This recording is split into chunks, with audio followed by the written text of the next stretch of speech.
Much, D-Man. I must admit, I love the banana peel reference. However, it would have to be a King Kong-sized banana for Shield to slip on that one. Yes, I do think KaBuM have got strong laners. We are beating a dead horse whenever we say this. Mid lane, AD carry support, they do well. Lep fell behind, unfortunately, and the lane swap right at the beginning didn't help them, Monty. No, I think that was a very favorable lane swap situation. When you get the Ryze Nami lane together, a Ryze with a range support, and then you have Corki as well, who's going to be really just scaling very well on levels alone. And even though they got that early advantage, Nami left too early, died. And then the most puzzling thing about that game for me, and probably and I were raging about this a little, was that Shield, basically they got a Trinity Force power spike onto Corki. They had this level advantage, and then they kept sending Save into the top lane instead of just letting him farm at bottom lane and just pushing the tower. It was kind of dumb. The Trinity Force power spike was so Corki could just run around the map faster. Right. Yeah. That had to be it. I think we More solved it, dude. playmaking on the AD carry. Well, talking about the AD carry, we actually have a fantastic replay that really just summarizes the game. I feel like Shield were playing potion, playing low risk. Roll this clip out and then probably talk us through, what Zephyr was doing that stood out in Gorilla as well. Well, Goon's already starting this out right now, and at this point, they're just trying to pick and kill someone. Nami gets a really, really sick wave, and if you see Corki starting to come in from the side, and he has all of Lulu's skills to use at his disposal, so he's about to just run in there and start cleaning up the fight now that Zilean ult's down. And now it's kind of up to him to, land his ults, which are gigantic at this point, and then, be a man and flash for that kill. Gorilla ended up getting, I think, a 4-man knockup with that wave. Yeah. Really picking the angle correctly on the retreat from KaBuM. Well, not only that, but predicting that the W would be off cooldown in that time frame as well when the Lee Sin revived, and then also knocking Tristana out of rocket jump. It was just an incredibly good wave. So double lift after the quadra kill, AD carry, Shield. What's your take on the game? I just thought maybe the game would have been different if KaBuM hadn't picked Lee Sin, because Danagorn's mechanics, honestly, that game were not up to standard. And Lee Sin's a very mechanic-focused jungler, alongside like Thresh as support. If you're not like on top of your game and you can't get those insects, then there's really no point to pick Lee Sin. And you saw that quad kill was really started because Danagorn was so out of position that they had to blow Zilean ulti on him, and he still died after. So it's just, I feel like if you're not on top of your mechanic game, you shouldn't be picking champions like Lee Sin. Yeah, it didn't work out for them. All right, let's quickly take a look at the standings before we move on to the last two games of the day, because they will be particularly telling. Freak, we've been running the numbers. NaJin Shield now one step closer. We've got two very, very big games coming up. OMG versus Samsung Blue, as well as Alliance versus NaJin Shield. If NaJin Shield win that game, they're guaranteed a spot in quarters. Yeah, as soon as NaJin Shield gets a 5th win, they are guaranteed first place as well.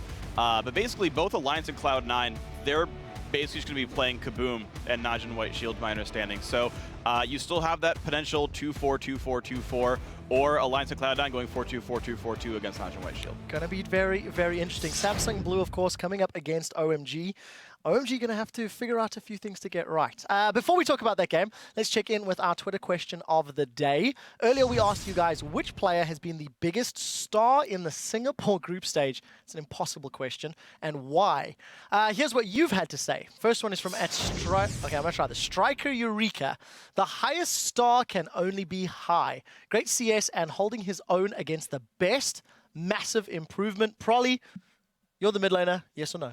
Yeah, I think High stepped up a lot. The only thing that I would say is the only weak point of High is his champion pool, but his play is pretty stellar. Next up, we have from @Darian Archer. I feel Gorilla has done remarkably well for NaJin White Shield so far. Crumbs is 100% right. His Thresh is absolutely bananas. That's the banana that E-Man was talking about, Monty. Ding, ding, ding. We have a winner. If we want to talk about the player who's been consistent throughout all of these games, even when we saw Shield get behind against Alliance, it was his picks, his hooks that got them back in the game. He's just been the most consistent player so far, and his team is 4-0 because of it. I completely agree. I think he's phenomenal. Next one from @ForestForest4. Control feed that one. Reckless is really making a name for himself by not showing any fear against the biggest of names. And double lift, Reckless has really stepped up. Yeah, Reckless has been playing fantastic. He actually only had one game where I felt like he might have been able to do better. His first game against OMG, but after that, he did really well against Deft. Over 100 CS against considered possibly tied for best AD carry in Korea, along along with Imp, he went over 100 CS ahead. So this guy's amazing. He got a pentakill earlier today. He's just on top of his game. Yeah, we'll have to see how he performs tomorrow. And finally from @ScottPantera, my mom, because she lets me stay up late to watch World's Freak. You're the only one that hasn't chimed in about Pantera's mom. Do you know if she's OP? That's a weird question to ask me. I was debating whether to make any mom jokes or not, and now you just set them up for me. She seems wonderful. I mean, if you get to stay up and watch League, it's wonderful. I believe it's hard. It is Saturday now, so at the very least, you probably don't have anything you have to like get up for in the morning. So big props to everyone who's using their Saturday to watch She's a nice League. lady. I have to She is a apologize nice lady. to Freak. That was my bad. I didn't need to set you up that way. I had no idea where to go with that. Actually, thank you to all the moms and dads who are letting their kids watch, and thank you for everyone tuning in. Right, thank you for sending your tweets to us. Remember, you can stay in the conversation throughout the World Championship by sending tweets to @LOL Esports. Use the hashtag Worlds, and we'll be talking about your mom on air.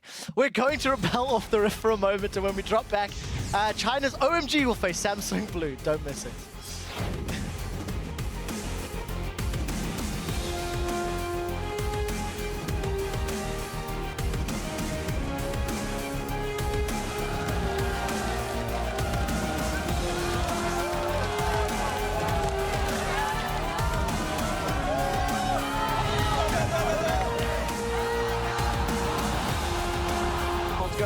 Tries to catch on towards it, goes in, gets the smite down! Very tough group, they're going for save. In comes Danagorn, can they 2v1 him? Or is he too strong at this point? They've got a lot of damage down on him. Dan's taken so low, he may get dropped in. One more shot, there's the triple. He continues through, gets himself the quadra kill.